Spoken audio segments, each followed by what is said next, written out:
Hello and welcome to the Golf Digest Middle East preview of the 2015 DP World Tour Championship here at Jumeirah Golf Estates. I'm standing on the tee box of the par 4 16th hole, this final closing stretch of holes where so much drama has unfolded over the years. The top 60 players on the European Tour are all heading to the Jumeirah Golf Estates this week for a final showdown to culminate the 2015 European Tour season. We're going to go ahead and take a look at some of the challenges they're going to be facing as they come down the stretch on Sunday afternoon. I'm going to be joined by the European Tour Performance Institute Director of Instruction, Mark Gregson-Walters. We'll head out onto the course, we'll take a look at some of these fantastic closing holes and hopefully give you a little bit of an insight into the 2015 DP World Tour Championship.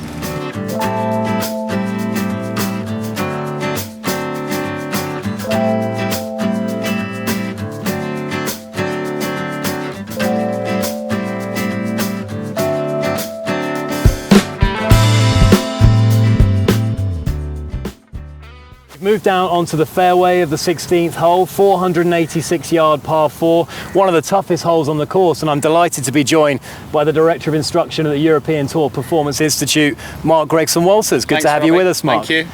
Now, we've seen over the years on the Earth course that big hitters have enjoyed a big advantage. Henrik Stenson last year, we know that he's a long hitter, Rory McIlroy, Alvaro Quiros, and there's a reason, Mark, isn't there, where guys that can carry the ball 300 yards through the air do enjoy that advantage, and the 16th is a good example of that, isn't it? Absolutely. If you can clear this middle bunker, you've got an easy shot in. If you're any shorter, you've got to contend with this bunker, and you've only got 17 yards on the left and 20 yards on the right to funnel it through.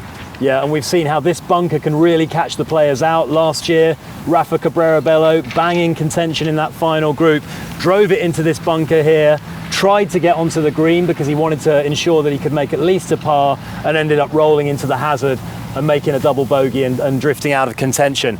Getting it into this spot, Mark, where you can hit a short iron into the green, and let's be honest, it's a very tricky green, is a massive, massive plus, isn't it? Yeah, it's so important. And with the slopes on the fairway and with the wind, it makes it even trickier to hit the right portion of the green with there being two levels.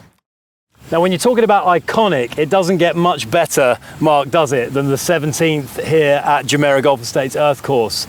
It's an island green. That's the first thing we need to say about it. But it's not like the island green at Sawgrass, is it, where it's basically just a putting surface. Here you've got way more to it. You've got all these swales and you've got bunkers by the green. They're going to make getting up and down very tricky. Absolutely. It looks like a big target off the tee, even though you've got to get it over the water. But this, normally the traditional Sunday pin position is on this top plateau. And with it being on this top plateau, it's 12 yards across.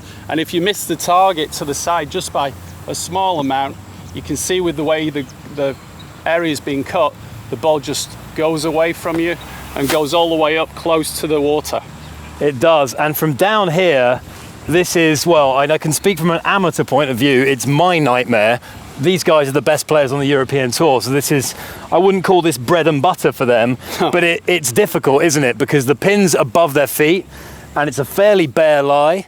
Now, what would be your approach, or what do you think the players are going to do in this situation to maximise their chance of getting up and down? Bump it into the slope or play a floater? It's over a 6-foot rise, over, 10 yards? 8 yards, so it's a really tricky shot. It's a good lie, so maybe some of the players will play a lob wedge because they're just so good with the lob wedge, or they might want to bump it into the slope and let it climb over the hill, or they might even use a 3-wood and play like a putting stroke to get it up there and crawl onto the front of the green.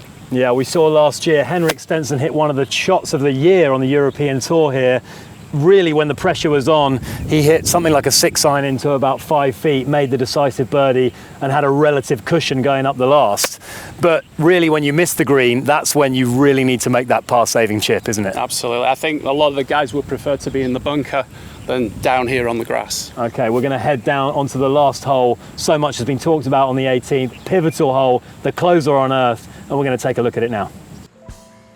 Well, thanks very much to Mark Gregson-Walters from the European Tour Performance Institute for giving us some insight onto those 16th and 17th holes and how the players are going to approach those ones. It's now time to look at the closer, the 18th here at Jumeirah Golf Estates Earth Course.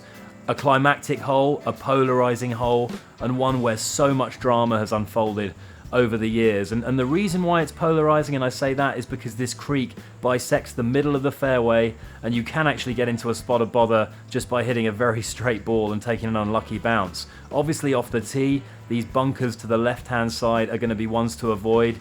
Players are going to look to reach this one in two, particularly if the tee is pushed up to its Sunday position. And you can see on that right-hand side, that's the kind of area where the likes of Henrik Stenson and Rory McIlroy have hit long shots into. Henrik Stenson in 2013, that European Tour shot of the year, just to a couple of inches from the cup for a tap-in eagle and that record-breaking performance on the earth course.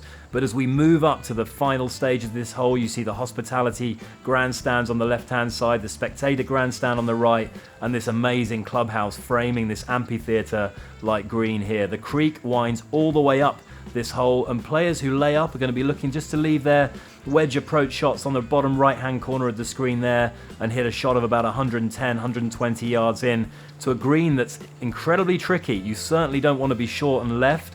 That's going to leave an incredibly tricky third shot. Going long is going to also be problematic because you're going to have the creek behind you. But this green here is tricky in itself. There's a hump that runs through the middle, two distinct tiers, but nevertheless we've seen some remarkable closing shots over the years here. Alvaro Quiros in 2011, that dramatic eagle putt from 35-40 feet springs to mind, and Henrik Stenson and Rory McIlroy have also had clinching decisive birdies in their victories. Henrik in 2014, McIlroy when he won in 2012. That's the closer then, and this is the earth course, the final stretch, a dramatic golf course that always produces a lot of drama here at the DP World Tour Championship. Golf Digest Middle East will of course keep you up to date with all the events as they unfold on the golf course. We hope you get a chance to make it down here throughout the week and enjoy some of the best players on the European Tour. It's a cracking event and you simply can't miss it.